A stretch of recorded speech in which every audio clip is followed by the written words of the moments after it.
이재명 후보의 안전을 책임지는 TF단장을 겸하고 있어서 선거 2주를 앞두고 간단히 한 말씀 드리겠습니다. 상황이 전혀 다르고 어렵습니다. 어쩌다 하루 있는 외부 행사 경호도 아니고 사실상 테러 위험이 없는 평상시 선거의 경호도 아니고 테러 경계하에 장기간 지속되는 선거 기간의 초긴장 경호여서 경호 관계자 모두 긴장과 에너지 소모가 역대급입니다. 보기가 안쓰러울 지경입니다. 후보의 국민 접촉 열망이 완강해서 더 어렵습니다. 그러나 모두 절대 경계의 각오로 가능한 최대한을 하고 있습니다. 매일 아침마다 오늘도 최고 수준 안전을 지킨다는 각오와 다짐을 새롭게 하고 있습니다. 마지막까지 집중력을 잃지 않고 이재명 후보를 안전하게 당선시켜 반드시 국가 위기 극복의 전면에 세울 것입니다. 국민과 지지자 여러분의 우려와 걱정을 알지만 세세한 것은 저희를 믿고 맡기고 이해하고 격려해 주십시오. 혹 후보와의 스킨십이 잠시 아쉬우시더라도 승리의 기대로 채워주십시오. 이재명 후보의 비전에 귀 기울여 주십시오. 감사합니다. 다음으로 이석연 공동선대위원장의 발언이 있겠습니다. 개헌 관련해서 말씀드리겠습니다. 현행 헌법이 개정된 지 근 40년이 다 되기 때문에 개정될 때는 되었습니다.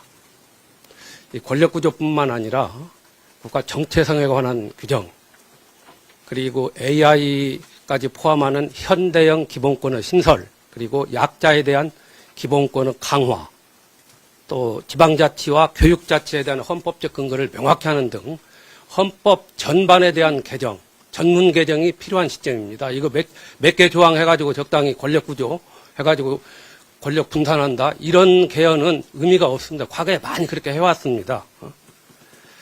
이 권력구조에 관련해서는 어제 이재명 후보께서 4년 연임 대통령제를 제안했습니다.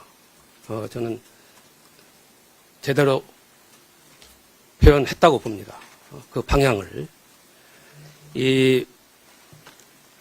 다만 저는 개인적으로 제가 헌법을 했던 사람으로서 국무총리 제도보다도 부통령제를 도입하는 것도 한 방법이다, 이런 생각을 합니다. 그리고 국회 권한을 좀 강화함으로써 이 대통령에 대한 견제를 할 수 있다. 근데 지금 우리가 보면 보통 이거 분권형 대통령제다 이렇게 표현을 하는데, 저는 이 표현이 분권형 권력구조에 대해서 많은 사람들이 거부감을 가지고 있어요. 그래서 대통령제로 가되 국회의 권한을 강화해서, 약간 강화해서 견제를 넓힌다, 이런 방향으로 우리가 다음부터 개헌안을 그렇게 표현하는 것이 저는 바람직하다고 봅니다. 제가 여기서 한 3가지만 간략히 말씀드리겠습니다. 첫째, 개헌의 시기와 임기 단축 문제입니다. 제가 선대위원, 여기 이 부분은 선대위원 자격이 아니라 헌법을 쭉 공부하고 했던 학자로서 말씀드리겠습니다. 이 탄핵 가결 이후부터 저는 이미 언론에 이런 이야기를 했습니다. 그리고 작년 4.10 총선에서 윤이 대패했을 때 이미 국정 동력을 상실했다고 보고, 그때 임기 1년 단축하고 중립내각을 꾸려서 하면은 위기를 극복할 수 있다, 이 얘기를 계엄 선포 전까지 했습니다. 그러나 전혀 어느 집 개가 짖는 식으로 저는 그쪽 사람들한테 엄청난 이렇게 협박이 아니라 하여튼 꾸지람 비슷하게 듣고 왔어요. 그러면서 이제는 바로 그 사람들이 개헌만이 살 길이다 하면서 임기 단축하네, 빨리 하네, 이렇게 주장하는 걸 보고 좀 한심스럽다, 이런 생각이 듭니다. 저는 개헌의 시기는 새 정부가 들었으면, 새 대통령이 들었으면 누구를 막론하고 임기 후반기에 해야 한다고 봅니다. 전반기에는 지금 대내적으로 국가적 현안이 산적해 있습니다. 이것부터 해야 합니다. 그리고 나서 후반기에 아까 말씀드린 대로 헌법을 전면적으로 개정하는 국가의 틀을 바꾸는 겁니다. 이건 아주 중요한 문제입니다. 시간을 가지고 하되 임기는 저는 단축할 필요가 없다고 봅니다. 5년 보장을 원칙으로 하되 그 당시에 후반기에 가서 대통령이 국민적 신임을 잃거나 또는 어떤 국정 파탄을 일으켰을 때는 그때 임기 단축도 생각할 수 있는 겁니다. 지금부터 임기를 단축하겠다 이렇게 나오는 것은 과거의 임기 단축 개헌 주장은 국정 파탄을 일으킨 대통령이나 또는 한참 열세에 직면한 후보들이 어떻게 해서 국면을 전환하기 위해서 주장했던 게 상투적으로 나왔어요. 여기에 마치 동조해가지고 지난번에 한덕수 권한대행 보세요. 3년 하는데 1년 안에 개헌 안 만들고 2년 차 개헌하고 3년 차 정권 물려준다. 이런 무책임한 얘기도 하고 그러는데 순전히 정략적인 그런 판단이기 때문에 임기를 단축한다는 그런 개헌은 필요 없다. 개헌 시에 가서 임기 후반기에 가서 그때 상황을 봐서 해야 한다. 저는 이런 생각을 확고히 갖습니다. 제가 이거 선대위원장 자격이 아닙니다. 이것은. 그 다음에 아까 우리 강금실 선대위원장께서도 말씀하셨지만은 연임 중임 가지고 마치 거창한 것이나 되는 것처럼 이렇게 이야기하면서 어떻게 보면 말장난 비슷하게 하고 있어요. 이 의도는 어떻게 해서라도 지금 집권이 가장 가까운 이재명 후보를 깎아내리기 위한 거야. 장기 집권 하지 않느냐. 저는 장기 집권 못하게 됐어요. 연임, 중임, 이걸 제가 설명은 약하겠습니다. 아까 말씀하신 대로 128조 2항, 거기 보면은 대통령의 임기 연장, 이건 연임을 하고 같은 말이에요, 사실. 그리고 중임 변경, 이 중임제로 했든 연임제로 했든 지금 대통령한테는 해당이 안 되는 거예요. 어떤 사람들은 그래요. 그 조항부터 고치거나 폐지하면은 가능하잖아요. 천만에요. 이미 이 헌법 규정에 의해서 이 대통령, 지금 개헌하는 대통령은 해당이 안 되게끔 되어 있어요. 그러면서 푸틴 약까지 들고 있는데, 러시아 헌법의 경우에는 128조 2항이 없었어요. 그러니까 푸틴이 그걸 살짝 변형을 해가지고, 그렇게 갔습니다. 그래도 좀 뭔가 걸리니까 러시아 헌법 보면은 과거에 연임 제한 규정은 없었던 걸로 한다, 무효로 한다고까지 선언해놨어요. 그다음에 전혀 그런 걱정 안 하셔도 된다. 이건 장기 집권 하면은 우리 어두운 헌정사가 생각나죠.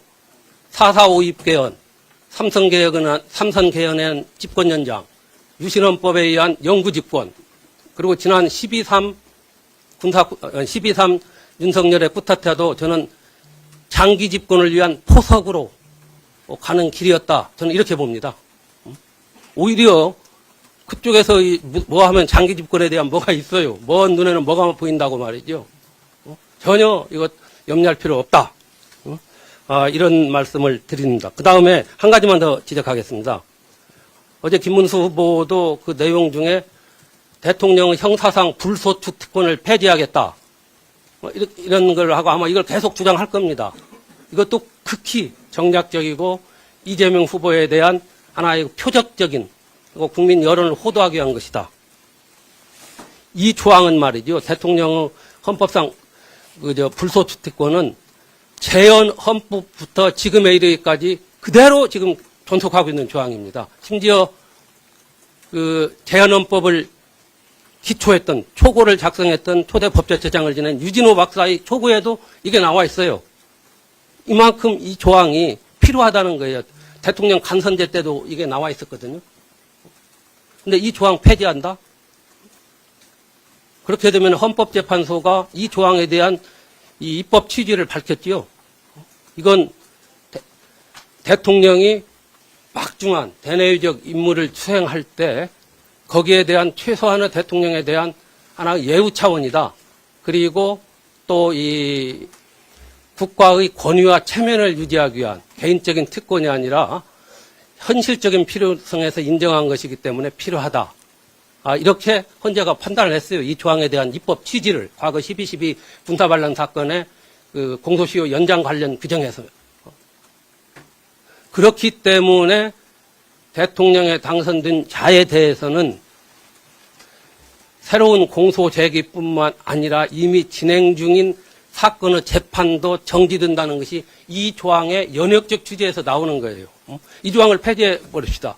그러면 바로 대통령이 당선된 사람한테 각종 고소고발 사건이 들어올 겁니다. 심지어 뭐 민사상까지 뭐 하면 과거에 돈 빌려간 것 달라는 민사소송도 제기될 수가 있어요. 어떻게 대통령이 막중한 국정을 수행하겠습니까? 그런 현실적인 또 국가적인 필요성 때문에 이 조항을 두는데 이걸 폐지하겠다? 어불성설입니다. 폐지할 것이 따로 있지. 그래서 지극히 앞으로도 우리가 내놓는 개헌안에 대해서 그런 차원에서 가능하면 흠집내기 차원에서 국가의 큰 틀을 걱정하지 않고 이 차원에서 공격이 이어질 것이라고 봅니다. 저는 자신 있게 대응할 수 있고 국민 설득할 수 있습니다. 끝으로 말씀드립니다. 개헌은 특정 정치 세력이나 특정 정파의 몫이 아닙니다. 국민 전체가 참여해서 국민이 이제는 박수 치면서 하는 국민 축제의 장이 되어야 합니다. 그리고 사회적 약자, 취약 세력에 대한 인간다운 생활을 할 권리라는 헌법의 정신을 구체화하는 그런 개헌이 되어야 합니다. 사회적 약자의 눈물과 한숨을 제대로 담아내지 못하는 헌법은 제대로 된 헌법이 아닙니다. 고맙습니다. 네. 다음으로